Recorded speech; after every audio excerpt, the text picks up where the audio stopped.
जाहिर है वह एक अद्वितीय दिव्य हथियार था, लेकिन किसान न केवल इसे संजोना नहीं जानता। इससे रहस्यमय आदमी जल्दी से आगे बढ़ा, लेकिन किसान ने उसे हथौड़े से भट्टी में वापस धकेल दिया, जिससे रहस्यमय आदमी क्रोधित हो गया और जंजीर घुमाकर किसान को उड़ा दिया। रहस्यमय आदमी जंजीर से तलवार निकालना चाहता था, दो लोगों ने हाथों से तलवार को वापस दबा दिया और उबलती गर्मी ने उन्हें लगभग मार डाला। देखकर कि रहस्यमय आदमी हार नहीं मान रहा, दोनों ने तलवार को लात मारी, जिससे जंजीर टूट गई, लेकिन उनके हाथ तलवार की गर्मी से चिपक गए, इसलिए उन्होंने तलवार को हवा में उछाल दिया।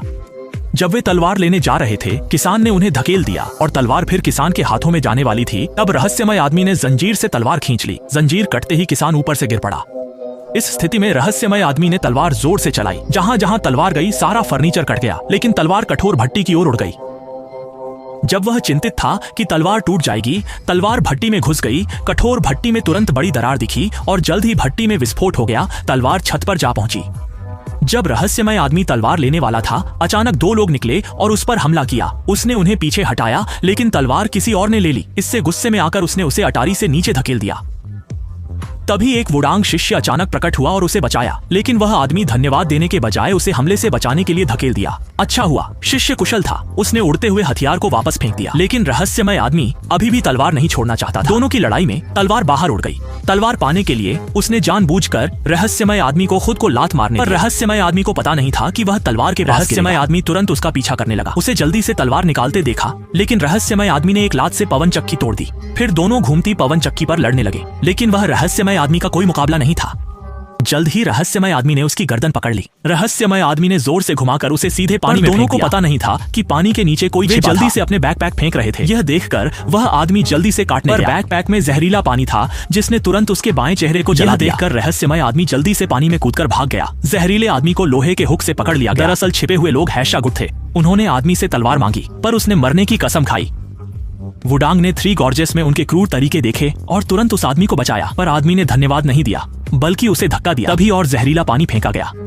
जीवित रहने के लिए उसने अपने बचाने वाले को धक्का दिया और उसे दूर रहने की चेतावनी दी। अगले ही पल जहरीला पानी उस पर गिरा और वह जमीन पर गिर गया। तलवार उड़कर दीवार में जा फंसी। तभी हैशागुट आ गए। उन्होंने पूछा, तलवार कहाँ है? पर वह आदमी जहर से मर चुका था। हैशागुट समझ नहीं पा रहे थे क्या करें। अचानक एक विशाल चील उड़ती आई। हैशागुट प्रतिक्रिया दे पाते इससे पहले ही कई आने वाला स्काई ईगल था। उन्होंने पूछा, तलवार कहाँ है? हैशागुट के नेता ने कहा, शायद वुडांग गुट के मास्टर ने। जैसे ही चील ने सतर्कता कम की, हैशागुट ने अचानक हथियार फेंके और भागने लगे।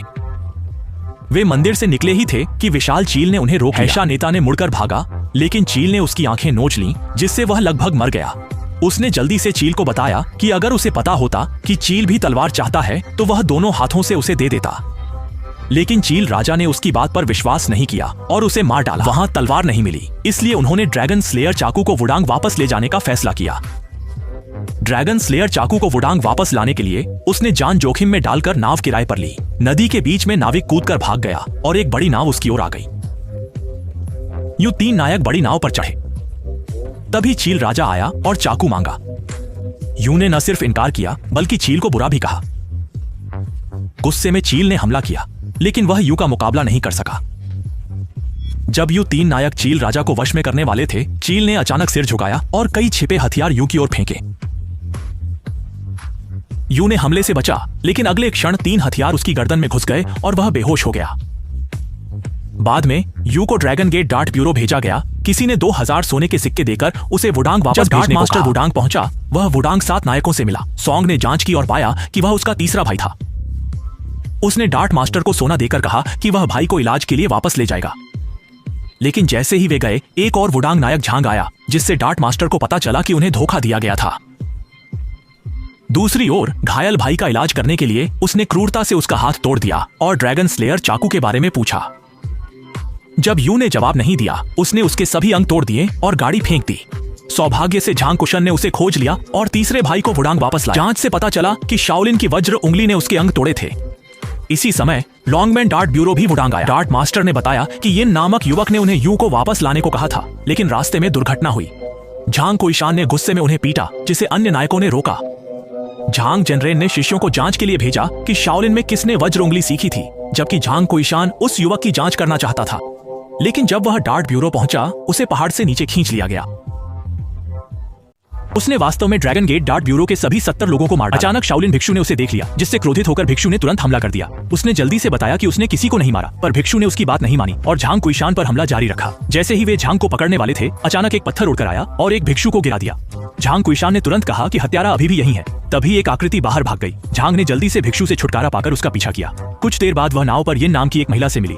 उसने यिन से पूछा, क्या वह यू3 गॉर्जेस को जानती है? पता चला उसने यू को लॉन्गमैन ब्यूरो को सौंपा था और चुपके से उनके पीछे रक्षा के लिए गई थी। लेकिन वुडांग पर्वत पर बाकी 6 गॉर्जेस से मुलाकात हुई। जब लॉन्गमैन ने यू को उन्हें सौंपा, उसे गड़बड़ी का एहसास हुआ और रोकने दौड़ी। अचानक वह कई लोगों के छिपे हथियारों से घायल। झांग ने पूछा, क्या वह उन लोगों के बारे में जानती है? पर यिन को भी कुछ पता नहीं था। यिन वापस आने के बाद वह प्लम ब्लॉसम डार्ट का इलाज लेने गई थी, पर जैसे ही वह ड्रैगन गेट पहुंची, उन भिक्षुओं ने हमला कर दिया। झांग ने पूछा, तो तुमने ड्रैगन गेट के सभी को मार डाला? यिन ने कहा, वे यू की रक्षा में विफल रहे और मेरे खिलाफ षड्यंत्र रचा। पर झांग को समझ नहीं आया कि वे उसे हत्यारा क्यों समझ रहे थे। पता चला कि यिन ने हत्या के समय झांग जैसे कपड़े पहने थे, इसलिए सबने झांग को हत्यारा समझा। इससे झांग ने कहा कि यिन का दिल काला है और दोनों में झगड़ा हो गया। तभी यिन को जहर का दौरा पड़ा और झांग को उसका इलाज करना पड़ा। अगले दिन त्यानिन संप्रदाय ने यांग चाकू सम्मेलन आयोजित किया, जिसकी अध्यक्षता यिन सुसु ने की। उसने तलवार से एक वार में भट्टी की छत को 2 टुकड़े कर दिया। फिर उसने सभी संप्रदायों को बताया कि अब जियांगनान में सिर्फ एक ही त्यानिन संप्रदाय है। जब यिन सुसु अपनी शक्ति दिखाने वाली थी, तभी अचानक झांग कुईशान प्रकट हो गया। यिन सुसु समझ नहीं पाई वह यहाँ क्यों आई। झांग कुईशान ने कहा, ड्रैगन किलर चाकू का उसके तीसरे भाई की चोट से संबंध है, इसलिए वह जांच करना चाहती है। अचानक कई विस्फोट हुए। मे यीहुई का एक शिष्य दौड़कर आया और बताया कि उनके ट्रांसमिशन स्प्रिंग उड़ गए हैं। जब सभी असमंजस में थे, गोल्डन लायन किंग जी जून अचानक प्रकट हुए और ड्रैगन किलर चाकू छीन लिया। यिन सुसु समझ नहीं पाई कि बिना किसी दुश्मनी के जी जून क्यों उपद्रव मचा रहा है, पर जी जून ने कहा, यह चाकू जिसका भी हाथ लगे उसी का है। यह देखकर सुसु ने तुरंत हमला किया, लेकिन वह जी जून की प्रतिद्वंद्वी नहीं थी, 2 चालों में ही उड़ गई।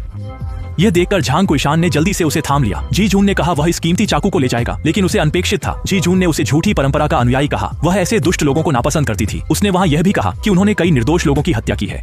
जी जून सबके लिए मुसीबत खड़ी करता है। वास्तव में वह सभी उपस्थित लोगों को मारना चाहता है, अन्यथा ड्रैगन किलर चाकू मिलने की खबर फैलेगी और रोज लोग चाकू छीनने आएंगे, जिससे वह परेशान होगा। इन लोगों की रक्षा के लिए झांग कुईशान ने जी जून से प्रतिस्पर्धा करने का फैसला किया। अगर वे जीते तो जी जून सभी को जाने देगा। शक्तिशाली जी जून निश्चित रूप से उसे गंभीरता से नहीं लेता।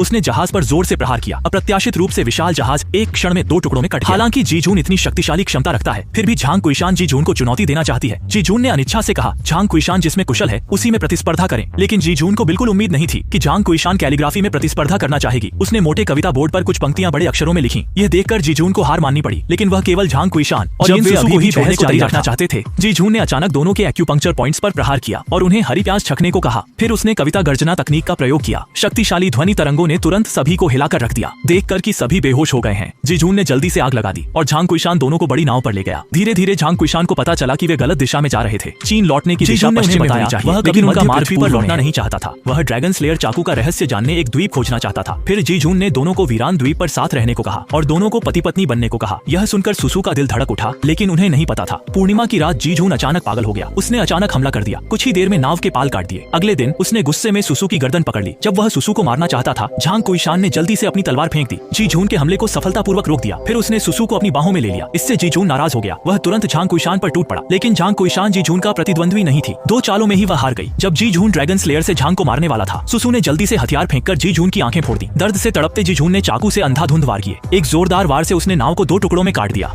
अनजाने में सुसु समुद्र में गिर गई। यह देखकर झांग कुईशान भी कूद गई। फिर उन्होंने बर्फ के टुकड़े पकड़े और एक छोटे से द्वीप पर पहुंच गए। यह जगह साल भर बर्फ से ढका पहाड़ था, लेकिन यहाँ एक ज्वालामुखी भी था, इसलिए सुसु ने इसे आइस फायर आइलैंड नाम दिया। झांग कुईशान ने कहा, यह जगह बहुत उजाड़ है और मध्य पृथ्वी से बहुत दूर है, वे वापस नहीं जा सकते। फिर उन्होंने यहीं रहने का फैसला किया और आकाश की गवाही में शादी कर ली। उन्हें और भी खुशी हुई जब उन्हें यहाँ एक प्राकृतिक गुफा मिली, जहाँ पानी और सीढ़ियां भी थीं। तब से वे यहाँ सुखी दाम्पत्य जीवन बिता रहे हैं आज तक।